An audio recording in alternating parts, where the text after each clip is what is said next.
जय हिंद दोस्तों, कैसे हो आप सभी। मैं प्रीति सिंह एक बार फिर स्वागत करती हूँ आप सभी का हम सबके चैनल ईपीएस पर। दोस्तों कंटिन्यू करते हैं अपनी जीएस सेकंड की क्लास। पिछली क्लास में दोस्तों मैंने आपको महान न्यायवादी पूरे अच्छे से समझाया था। आज उसके दोस्तों जब मैंने आपको क्लास में समझाया था, थ्योरी करवाई थी, तो मैं साथ साथ बताते हुए चल रही थी कि स्टूडेंट्स यहाँ से क्वेश्चन बने हैं, पीवाईक्यू में यहाँ से बने हैं। तब शायद कुछ दोस्तों को यकीन नहीं हुआ होगा, तो आज मैं प्रूफ के साथ आपके सामने हाजिर हूँ पीवाईक्यू के क्वेश्चन लेके।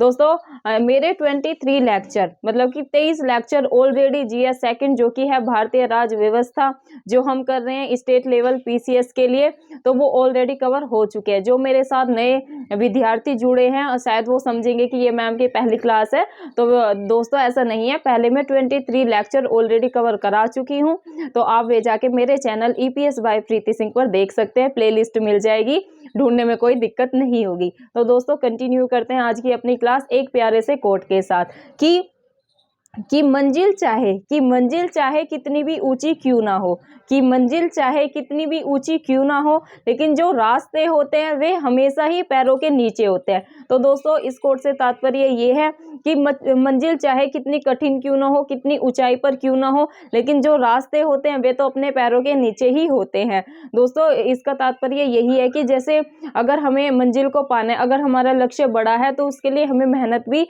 कड़ी करनी होगी। जैसे हमारा अगर टारगेट है, हमें आईएएस बनना है, आईपीएस बनना है, एसडीएम बनना है, डीएसपी बनना है या कोई और गवर्नमेंट जॉब, तो जितना बड़ा दोस्तों लक्ष्य होता है मेहनत भी उतनी ही कड़ी होती है। बस दोस्तों शर्त ये है कि अगर आपको कभी डिमोटिवेशन होता है, आपको लगता है कि देखो ये यूपीएससी और स्टेट लेवल की पीसीएस की तैयारी ऐसी होती है कि हमें तीसरे चौथे दिन ऐसा लगता ही है कि माइंड में आ ही जाता है थॉट कि क्या हम कर पाएंगे, क्या हम इस जो हमने टारगेट लिया इसको अचीव कर पाएंगे। तो दोस्तों ये नेचुरल है, इससे कोई घबराने की जरूरत नहीं है। ये हर स्टूडेंट के साथ होता है, कोई तैयारी कर रहे हैं या कोई 2 साल से तैयारी कर रहे हैं या नए हैं स्टूडेंट्स या वो 5 साल से भी तैयारी कर रहे हैं, ये भय दोस्तों सभी को होता है। और जब हम तैयारी करते हैं तो थोड़ा भय तो लाजमी है। तो दोस्तों यही है कि आपको रास्ते पे चलते जाना है, क्योंकि रास्ते तो हमेशा हमेशा जो होता है हमारे पैरों के नीचे ही होते हैं। आपको दोस्तों कभी भी अपने रास्ते को छोड़ना नहीं, आपको रास्ते पे चलते जाना है। जहां तक आपको रास्ता दिख रहा है वहां तक आपको जाना है और आगे का रास्ता आपको वहां पहुंचने के बाद दिख जाएगा। तो यही है दोस्तों, जो भी आपका टारगेट है उसके प्रति ईमानदार रहे, अपने रास्तों पर चलते रहे। हम सभी एक न एक दिन अपनी मंजिल को जरूर अचीव करेंगे। तो इन्हीं मोटिवेशनल बातों के साथ आज की अपनी कंटिन्यू करते हैं क्लास। दोस्तों आज मैंने जैसे कि मैंने पहले भी बता चुकी हूँ, पहली क्लास में मैंने जो महान न्यायवादी है उसके जो थ्योरिकल पार्ट होता है मेरे पढ़ाने का तरीका, जो मेरे साथ आज नए विद्यार्थी जुड़ेंगे तो उन्हें शायद नहीं पता होगा।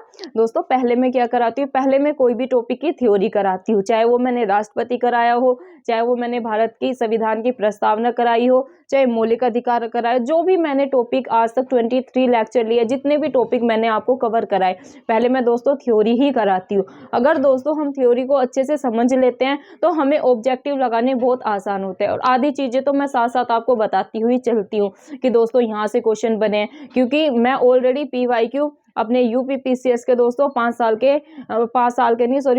के मैंने यूपीएससी के अपने पीवाईक्यू सोल्व कर रखे हैं। और 10 साल के दोस्तों मैंने अपने स्टेट लेवल जो कि मैंने यूपीपीसीएस का एग्जाम दिया था उसके 10 साल के क्वेश्चन पेपर सोल्व कर रखे हैं। तो दोस्तों मुझे आइडिया है कि कहाँ से क्वेश्चन फ्रेम होते हैं, तो उसी के आधार पर मैं आपको क्लास में पढ़ाती हुई जाती हूँ कि यहाँ से क्वेश्चन बने हैं, यहाँ से।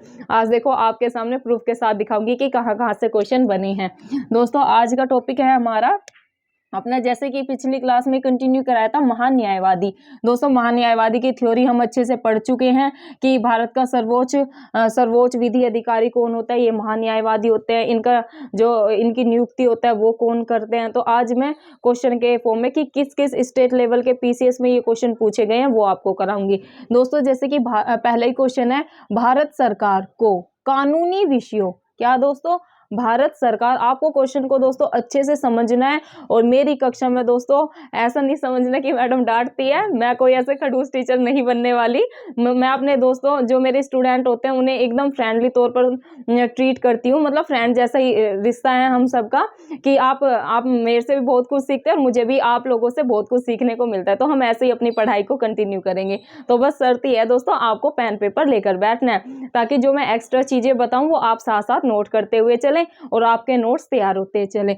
दोस्तों जैसे पहले क्वेश्चन है, भारत सरकार को कानूनी विषयों पर कौन परामर्श, मतलब कि कौन एडवाइस, अंग्रेजी में क्या, कौन एडवाइस, मतलब कि कौन परामर्श देता है। क्या है दोस्तों क्वेश्चन, भारत सरकार जो अपनी इंडियन गवर्नमेंट है, इसको कानूनी विषयों, जो कानूनी विषय होते हैं उन पर कौन परामर्श, मतलब कि कौन एडवाइस देता है। तो दोस्तों ये एडवाइस कौन देता है, ये देता है अटॉर्नी जनरल। क्या कौन देता है दोस्तों, अटॉर्नी जनरल ऑफ इंडिया। कौन देता है, आपको ध्यान रखना है, अटॉर्नी जनरल। हिंदी में इसको, अंग्रेजी में ये कई बार ऐसे डायरेक्ट भी दे देते हैं अटॉर्नी जनरल, और हिंदी में क्या है दोस्तों, हिंदी में है अपना महान्यायवादी। क्या दोस्तों, महान्यायवादी।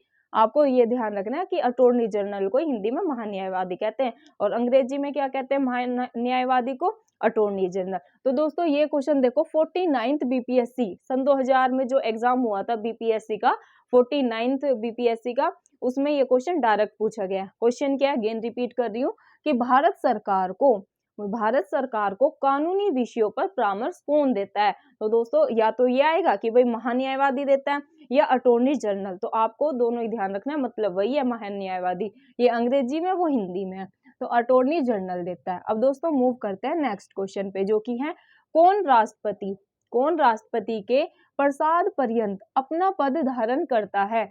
कौन राष्ट्रपति के प्रसाद पर्यंत अपना पद धारण करता है। तो दोस्तों ये प्रसाद पर्यंत राष्ट्रपति के पद धारण करते हैं भारत के महान्यायवादी। कौन दोस्तों, भारत का महान्यायवादी। आंसर क्या है, भारत का महान्यायवादी। 3-4 ऑप्शन में देंगे आपको, जैसे गवर्नर दे देंगे, भारत का महान्यायवादी दे देंगे, सीएम दे देंगे, पीएम दे देंगे, ऐसे मतलब 4-5 ऑप्शन में होंगे। तो आपको टिक लगाना है, जो अपने भारत का महान्यायवादी होता है ये राष्ट्रपति के प्रसाद पर्यंत पद को धारण करता है। ये आपको एकदम माइंड में बैठा लेना है। दोस्तों देखो ये भी यूपी पीसीएस प्री सन 2016 में ये डायरेक्ट क्वेश्चन पूछा जा चुका है, तो इसलिए आपको ये अच्छे से करना। आप सभी को पता है पीवाईक्यू जो अपने स्टेट लेवल के पीसीएस होते हैं दोस्तों, वहां पर बहुत ज्यादा क्वेश्चन रिपीट होते हैं। मतलब आप ये लगा लो, अगर आपने कोई भी स्टेट लेवल का पीसीएस का एग्जाम दे रहे हो, चाहे आप बीपीएससी का दे रहे हो, एमपी पीसीएस का दे रहे हो या यूपी पीसीएस का दे रहे हो, कोई भी जितने स्टेट लेवल के पीसीएस हो रहे हैं ना, वो आपकी इच्छा के ऊपर डिपेंड करता है कि आप कौन कौन से पीसीएस के एग्जाम देते हैं। दोस्तों ये आप देख लेना, पीवाईक्यू रिपीट होते हैं। और यूपी पीसीएस में तो दोस्तों 50%, अगर आपने 10 साल के पीवाईक्यू सोल्व करे हैं ना, तो आप देख लेंगे 40 to 50% क्वेश्चन आपको पीवाईक्यू से ही देखने को मिलेंगे। अब दोस्तों जैसे ये मैंने बता दिया कि कौन राष्ट्रपति के प्रसाद पर्यंत पद को धारण करते हैं, तो आपको लगाना है भारत का महान्यायवादी। अब दोस्तों मूव करते हैं थर्ड क्वेश्चन पे, जो कि है भारत के महान्यायवादी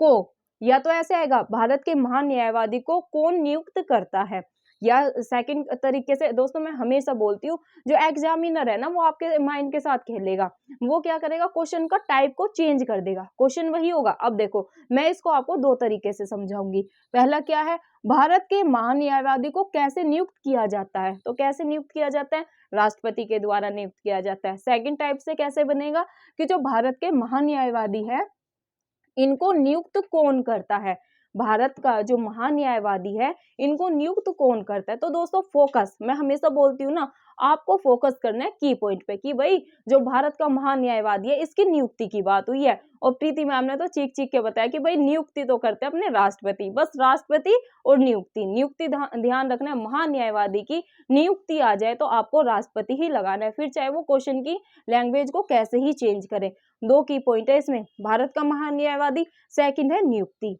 कुछ भी है, कैसे करता है, कौन करता है, तो आपको लगाना है भारत का राष्ट्रपति करता है। अब दोस्तों ये तो अपने को पता चल गया कि राष्ट्रपति करते हैं। अब दोस्तों ये प्रूफ के साथ दिखा रही हूँ मैं आपको, ये कौन से पीसीएस में पूछा गया, जो छत्तीसगढ़ पीसीएस हुआ था सन 2013। सन 2013 में ये क्वेश्चन पूछा जा चुका है, तो ये आपको अच्छे से तैयार कर लेना है। क्या पता हमारे यूपी पीसीएस में या बीपीएससी में ये क्वेश्चन पूछ ले, तो ऐसे आपको हर स्टेट के जो पीवाईक्यू में पूछे गए हैं ना, वो सोल्व करते हुए मैं चल रही हूँ। अब दोस्तों मूव करते हैं नेक्स्ट क्वेश्चन पे, जो की है भारत का महान्यायवादी किसके द्वारा। देखो जो ये नियुक्ति है ना, टाइप देखो कैसे चेंज हो रहा है, ये ही टाइप होता है दोस्तों, बस क्वेश्चन की जो लैंग्वेज है वो चेंज करेंगे एग्जामिनर, और वहीं पर हम कंफ्यूज हो जाते हैं और गलत करके आ जाते हैं।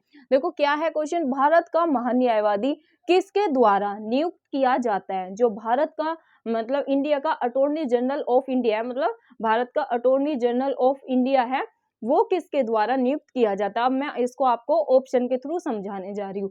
ऑप्शन में दिए होंगे आपको, पहला दिया होगा विधि मंत्री, क्या दिया होगा ए में, विधि मंत्री।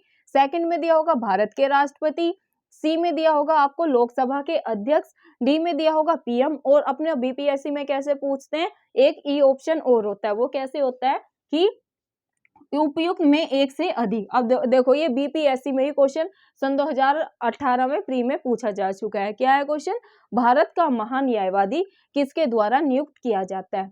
ऑप्शन है विधि मंत्री के द्वारा, बी है भारत के राष्ट्रपति के द्वारा, सी है लोकसभा के अध्यक्ष के द्वारा, डी है अपना पीएम के द्वारा, या फिर डी है इसमें मतलब जो ई वाला ऑप्शन होता है उपयुक्त में से एक या उपयुक्त में एक से अधिक। तो दोस्तों ये आंसर मेरे स्टूडेंट मुझे देंगे कमेंट बॉक्स में।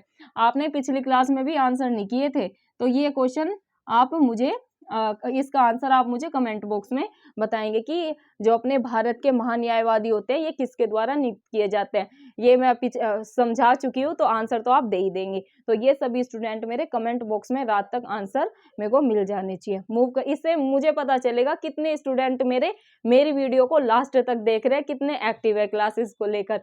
दोस्तों मूव करते हैं नेक्स्ट क्वेश्चन पे, जो कि है भारत सरकार का, जो इंडियन गवर्नमेंट है, भारत सरकार का प्रथम फर्स्ट विधि अधिकारी समझा जाता है। क्या है दोस्तों क्वेश्चन, जो भारत सरकार है इसका प्रथम विधि अधिकारी समझा जाता है। ऑप्शन है भारत के मुख्य न्यायाधीश को, क्या क्या ऑप्शन है, भारत के मुख्य न्यायाधीश को, बी है दोस्तों महान्यायवादी को, सी है महाधिवक्ता को, डी है महान्याय अधिवक्ता को, डी है दोस्तों महाअधिवक्ता को। क्या है क्वेश्चन, अगेन रिपीट कर रही हूँ, जो भारत सरकार का प्रथम विधि अधिकारी होता है ये किसको समझा जाता है। ऑप्शन है कि भाई भारत के मुख्य न्यायाधीश को समझा जाता है, महान्यायवादी को समझा जाता है, महान्याय अभिकर्ता को समझा जाता है, या महाअधिवक्ता को समझा जाता है। तो दोस्तों जो भारत का प्रथम विधि अधिकारी होता है इसे ये समझा जाता है महान्यायवादी को। किसको दोस्तों, महान्यायवादी को। महान्यायवादी को क्या समझा जाता है, भारत सरकार का प्रथम विधि अधिकारी। क्या भारत सरकार का प्रथम विधि अधिकारी किसको समझा जाता है, बस आपको एक ही चीज में ध्यान में रखनी है, महान्यायवादी को समझा जाता है।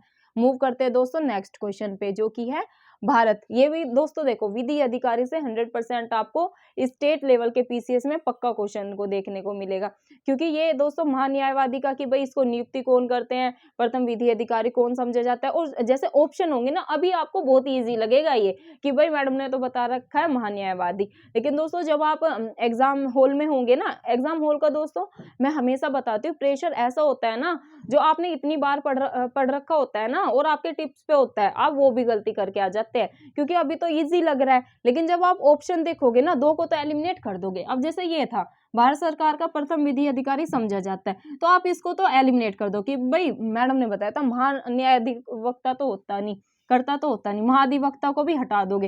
लेकिन जो ये भारत के मुख्य न्यायाधीश है ना दोस्तों और महान्यायवादी, इसमें आप कंफ्यूज हो जाओगे कि भाई बात हो रही है भारत सरकार के प्रथम विधि अधिकारी की, कि भाई इसको किसे समझा जाता है। तो एक माइंड में आएगा कि क्या पता भारत के मुख्य न्यायाधीश को समझा जाता हो, और फिर सेकंड आएगा महान्यायवादी। तो दोस्तों दो जो होते हैं ना ऑप्शन, उसको हम एलिमिनेट कर देते हैं, लेकिन दो में ही फंसते हैं। तो आपको इसी कंफ्यूजन को दूर करना है। जैसे कि मेरी स्टूडेंट है ज्योति किरण जी, वो हमेशा बोलती है कि मैडम आप इतने ऑब्जेक्टिव सोल्व करा देते हैं, जितनी गलती होगी हमसे यहीं पे हो जाएगी, फिर एग्जाम में तो पता ही है आप हमें सुधार देंगी हमारी गलतियों को, लेकिन एग्जाम में तो एग्जामिनर ही सुधारेगा, मतलब हमें भारी कर देगा। क्योंकि दोस्तों वहाँ पर नेगेटिव मार्किंग है, 1/3 1/4 की नेगेटिव मार्किंग होती है। तो दोस्तों जितने ऑब्जेक्टिव्स बनाने, जितने ऑब्जेक्टिव बनाने में गलतियां करनी है आप यहीं पर कर ले। एग्जाम में हमें कोई भी किसी भी प्रकार की गलती नहीं करनी है, क्योंकि दोस्तों आप सभी को पता है एक एक नंबर का खेल होता है, एक एक दो दो नंबर से हार जीत निश्चित हो जाती है, और वो एक दो नंबर की हार बस इंसान को तोड़ ही देती है, ये समझो। चलो मूव करते हैं नेक्स्ट क्वेश्चन पे दोस्तों। ये मैंने समझा दिया कैसे कैसे टाइप से क्वेश्चन बनेंगे। अब दोस्तों ये है, जैसे भारत के प्रथम विधि अधिकारी के रूप में कौन जाना जाता है, तो दोस्तों प्रथम विधि अधिकारी ऊपर भी समझाया, प्रथम विधि अधिकारी आए भारत सरकार का, तो आपको लगाना है भारत का महान्यायवादी। आंसर है दोस्तों इसका भारत का महान्यायवादी। अब दोस्तों देखो ये यूपी पीसीएस प्री सन 2006 में ऑलरेडी क्वेश्चन पूछा जा चुका है। विधि अधिकारी से दोस्तों 100% आपको किसी न किसी स्टेट लेवल के पीसीएस में क्वेश्चन जरूर देखने को मिलेगा। अब दोस्तों मूव करते हैं नेक्स्ट क्वेश्चन पे, जो कि है भारत के अटॉर्नी जनरल, भारत के अटॉर्नी जनरल विधि सलाहकार हैं। भारत के जो अटॉर्नी जनरल हैं ये किसके विधि सलाहकार हैं? ऑप्शन में दिए हैं आपको राष्ट्रपति के, बी में दिया है आपको पीएम के विधि अधिकारी हैं, मतलब विधि सलाहकार हैं, सी में दिया आपको लोकसभा के, डी में दिया है दोस्तों भारत सरकार के।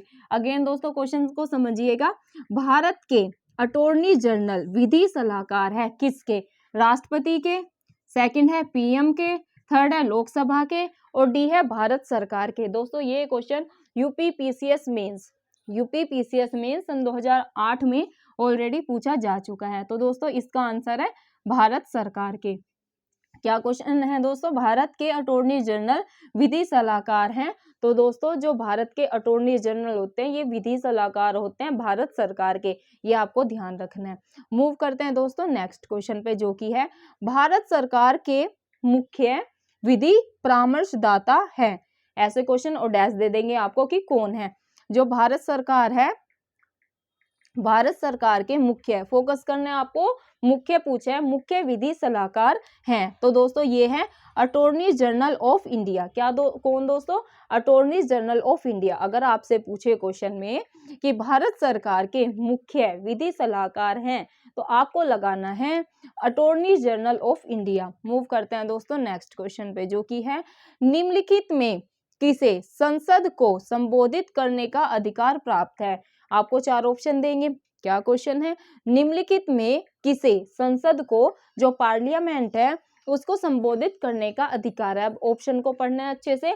ऑप्शन है भारत के महान्यायवादी को, बी है भारत के मुख्य न्यायाधीश को, सी है राष्ट्रीय सुरक्षा सलाहकार को, डी है इनमें से कोई नहीं। क्या दोस्तों? क्वेश्चन को रिपीट करती हूँ, समझिएगा।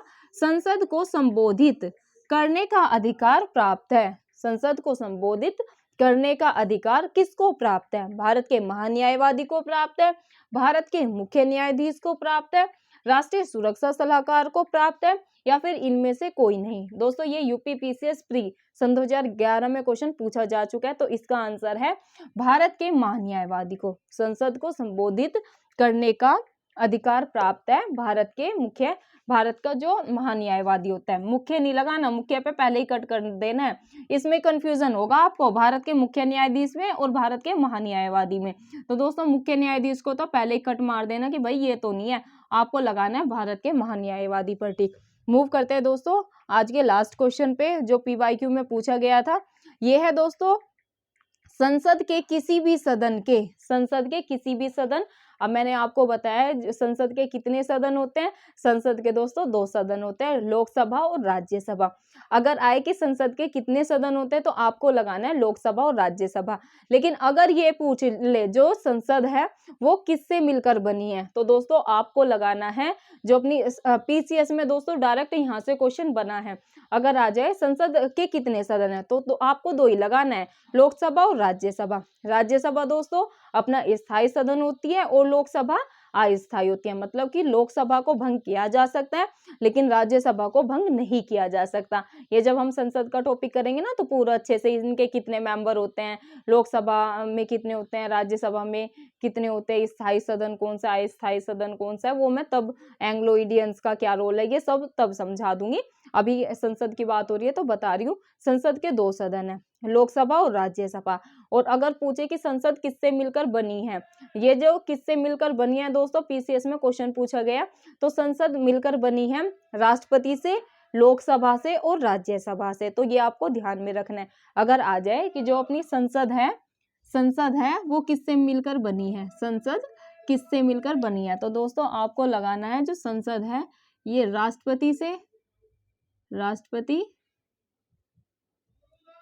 लोकसभा, राष्ट्रपति, लोकसभा और राज्यसभा, राज्यसभा। तो दोस्तों जो अपनी संसद है वे इन तीनों से मिलकर बनी है। अब अगर पूछ ले कि भाई संसद के कितने सदन है, तो ये तो मेरे सभी स्टूडेंट्स को पता होगा। संसद के दोस्तों 2 सदन है, लोकसभा और अपना राज्यसभा, लोकसभा और राज्यसभा। और अगर ये पूछ ले कि भाई ये क्वेश्चन दोस्तों डायरेक्ट यूपीपीसीएस में पूछा जा चुका है, सदन से आपको पता होना चाहिए कि सदन पूछे तो 2, लोकसभा, राज्यसभा। अब दोस्तों इससे एक क्वेश्चन और बनता है कि स्थायी सदन कौन सा है, कि हाँ क्या राज्यसभा को भंग किया जा सकता है। हाँ, क्वेश्चन ऐसे बना था पीवाईक्यू में एक बार कि क्या राज्यसभा को भंग किया जा सकता है, उसमें था हाँ, नहीं, ऐसे करके। तो दोस्तों आपको ध्यान में रखना है राज्यसभा को भंग नहीं किया जा सकता, क्योंकि जो दोस्तों राज्यसभा है ये क्या है दोस्तों, स्थायी सदन है। क्या दोस्तों, स्थायी सदन है। ये आपको ध्यान में रखना है, यहाँ से भी क्वेश्चन बन जाते हैं, क्योंकि दोस्तों बात हो रही थी संसद की तो इसलिए मैंने बता दिया। अब दोस्तों ये आपको ध्यान में रखना है कि संसद के किसी भी सदन मतलब दोनों सदन की बात हो रही है, लोकसभा और राज्यसभा की। संसद के किसी भी सदन के सदस्य न होने पर भी सदन की बैठक में कौन भाग ले सकता है। दोस्तों अच्छे से पढ़िएगा क्वेश्चन को, संसद के किसी भी सदन, जो ये अपना इसका आंसर है, आंसर बता देती हूँ, महान्यायवादी। दोस्तों जो महान्यायवादी होता है, जो संसद के दोनों सदन है, लोकसभा और राज्यसभा, ये इसके किसी भी सदन का मेंबर नहीं होता सदस्य न होने पर भी, लेकिन अगर बैठक होती है तो बैठक में ये दोस्तों ये भाग ले सकता है। आपको अगर पूछे कि क्या महान्यायवादी संसद के दोनों सदनों का सदस्य है, तो आपको लगाना है नहीं, संसद के किसी भी सदन का मेंबर नहीं है भारत का महान्यायवादी। लेकिन अगर आए कि क्या ये संसद की जो बैठक होती है उसमें भाग ले सकता है, तो दोस्तों आपको लगाना है यस, जो अपना महान्यायवादी होता है वो संसद की बैठक में भाग ले सकता है। दोस्तों ये क्वेश्चन भी छत्तीसगढ़ पीसीएस सन 2003 में पूछा जा चुका है। तो दोस्तों ये थी आज की महान्यायवादी की क्लास। आज दोस्तों अपने 24 लेक्चर कवर हो चुके हैं जीएस सेकंड के, जो कि है अपनी भारतीय राज्य व्यवस्था। इससे पहले दोस्तों मैं 23 लेक्चर डाल चुकी हूँ, तो वो भी देखने आपको पहले वो सारे लेक्चर दोस्तों जो मेरे साथ आज नए स्टूडेंट जुड़े हैं ना, उनको वो पहले 23 लेक्चर देखने हैं, देन वो दोस्तों इस क्लास को अच्छे से कनेक्ट कर पाएंगे और उनकी काफ़ी मदद होगी। अब दोस्तों आपको क्या करना है, एक तो आपको लास्ट तक वीडियो को देखना है, वीडियो अच्छी लगे तो आपको लाइक करना है और अपने चैनल को सब्सक्राइब कर ले। दोस्तों सब्सक्राइब के लिए इसलिए बोलती हूँ, और बेल आइकन को दबा लेना। मेरे काफ़ी स्टूडेंट बोल रहे थे कि मैम आपकी वीडियो हमें लेट मिलती है, तो दोस्तों लेट इसलिए मिलती है कि जो आपकी बेल आइकन होता है ना, मतलब घंटी को दबा लें, कि जब भी मेरी क्लास में अपलोड करूंगी ना दोस्तों शूट करके, तो आपके पास सबसे पहले पहुंचेगी, तो आपको पता चल जाएगा मैम की क्लास आ गई। तो आपको नोट्स तैयार करने हैं और दोस्तों क्लास को ज़्यादा से ज़्यादा शेयर करना है, ताकि हम सबकी मदद कर पाए। और आज मैं क्योंकि कल मैं क्लास नहीं लूंगी, संडे है, आपको रिवीजन करनी है अच्छे से। सब मेरे जितने भी क्लासेस है ना, 28 लेक्चर दोस्तों मैं करंट अफेयर के डाल चुकी हूँ स्टेट लेवल के पीसीएस के लिए, और ऑल कॉम्पिटेटिव वाले बच्चे भी देख सकते हैं, एसएससी सीजीएल सीपीओ के एग्जाम दे रहे हैं ना बच्चे, तो वो भी देख लेना। और जीएस सेकंड की मैं 24 लेक्चर डाल चुकी, आज ये 24 नंबर का लेक्चर है, 23 डाल चुकी हूँ, तो ये 24 लेक्चर आपको रिवाइज करने हैं। और डिस्क्रिप्शन में मैं अपना टेलीग्राम लिंक डाल दूंगी, कुछ बच्चों को नहीं पता है ज्वाइन कैसे होना है, तो दोस्तों आप उस लिंक पे क्लिक करेंगे ना, तो आप मेरे टेलीग्राम पे पहुंच जाएंगे। कल तक दोस्तों आपको सारी पीडीएफ, कल तो छुट्टी है, तो आज नाइट तक ही मैं सारी वीडियो की जो अपनी मैंने नोट्स तैयार किए ना, सेल्फ नोट्स, मैं उनकी पीडीएफ बना के आपको डाल दूंगी, तो आपको प्रिंट निकलवा लेना है और सारे लेक्चर की रिवीजन करना है। और ज़्यादा से ज़्यादा दोस्तों वीडियो को शेयर करना है और अपनी पढ़ाई पर ध्यान दें। जय हिंद, जय भारत। मिलते हैं आपको मंडे को।